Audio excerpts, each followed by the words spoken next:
going on, everyone? Alex Miller from the Eagle, joined by Travis Brown. This is the Monday Post Press Conference recap, sponsored by the Ranch Harley-Davidson in College Station. We're here inside Kyle Field, following Jimbo Fisher's weekly press conference. Heard from Texas A&M's head man and a couple of Aggie football players following their loss to Auburn. Travis, the Aggies, they're out of bowl contention, and kind of a common theme was just kind of what they're playing for. And honestly, it seems like they're just really playing for their own pride at this point. I say this, and I say it in an absolute direct quote. Jalen Preston said that they wanted to dominate, quote, dominate UMass, and they wanted to, quote, piss in their cornflakes when talking about LSU. Again, quotes, very descriptive, but yeah, it's a lot of pride on the line heading into these last games, because ultimately the season is over. Yeah, well, as much as Jimbo said that the team is not in disarray, recruiting is not in disarray, A&M has still at times been pretty dysfunctional, whether it's on the field, off the field. The latest thing was Moose Muhammad getting benched for apparently violating a team rule regarding wearing sleeves. Jimbo he didn't elaborate on what was going on, but Travis, can you just kind of take us through what was going on there? Yeah, so he did not play after the opening kickoff in the game in Auburn. We asked Jimbo Fisher after the game. He declined to say. He said it's an internal matter. Wouldn't say if it was disciplinary.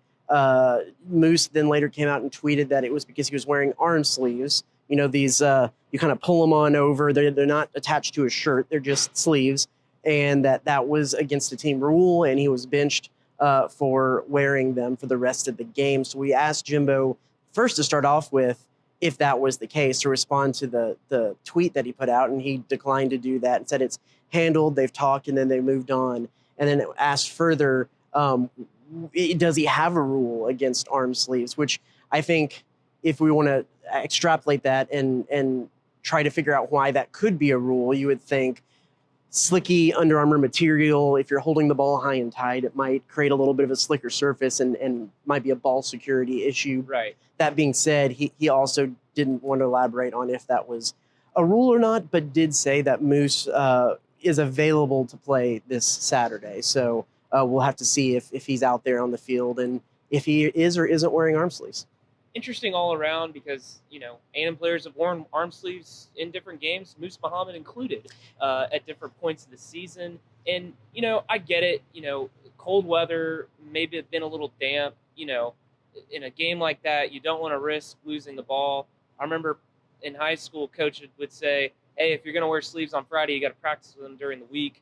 But just kind of all around, just a difficult, weird situation, and certainly affect A&M's offense for sure. And it would be nice to have gotten a reasoning about what the rationale is behind the rule, if that is a rule, because I think you don't know who that rule applies to. You would think it would be offensive skill players, but defensive players catching interceptions, have to return balls, hold them high and tight in there. They wear sleeves. Just to see what the standard is there, to know, because I think now you have a situation where they're going to go the last 2 games of the season and people are going to be pointing out who's wearing sleeves and who's not wearing sleeves and why. And it just kind of causes more chaos that doesn't need to be there if you just answer the question. So, well, it kind of gave way to some guys down the depth chart playing. One of them, Jalen Preston. We heard from him today, along with Damani Richardson.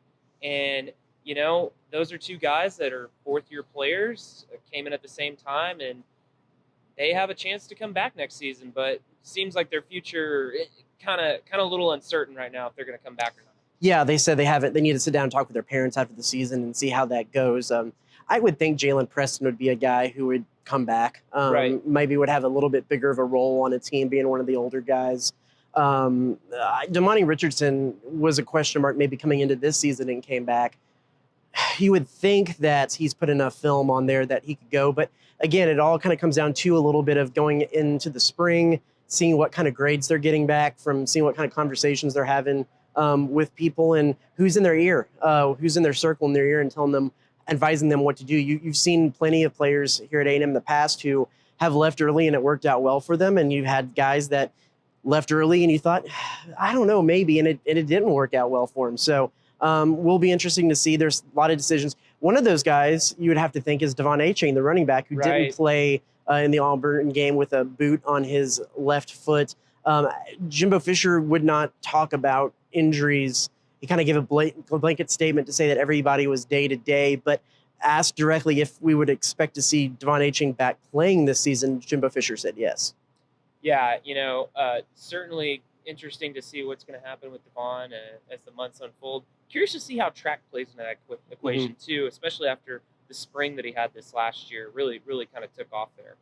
So, Travis, is there anything else that stood out to you from A&M's press conference today? I mean, I think Jimbo Fisher, of course, a lot of respect for UMass, even though you look at some of the rankings of all 130 whatever teams, and a lot of them, they're at the dead bottom of the list. I asked a little bit. Well, my story coming up this end of the year, and the week will be a little bit about this last non-conference game, this kind of bye week where you actually play that the SEC has done for years, could go by the wayside when that 9-game schedule, if that 9-game conference schedule comes by, and what the players think about it. I think you got to think this year it's a little bit of a welcome sight after it with the losing skid that they're on, that they can get a little bit of the taste of a win moving forward. I think they're 34.5 point favorites in this game. But in other years, when you're on a roll, do you want to just keep rolling through conference play? Do these players come here to play in the SEC? Do they want to really have a random UMass, New Mexico, Prairie View A&M game in the middle of it? They said they would like to go out and play. And the other thing about it, too, that comes from an administrative standpoint, and look in the story, I have the game contracts. These are games where A&M is actually having to shell out money to get these schools to come in and play, where if it's another SEC game, they get the gate, they get the concessions, they get everything, and that's a money-making thing, not a break-even or you make more of a profit. So that's another factor to contend with these decisions moving forward as well. Well, regardless if it's UMass or Alabama, A&M needs a win in the worst way this weekend, that's for sure. Sure. And I think this will be the week to do it. For sure. All right, well, hey, thanks for tuning in. Be sure to check theeagle.com for all of our coverage leading up to A&M's game against UMass this week. For Travis Brown, I'm Alex Miller. We'll see you next time.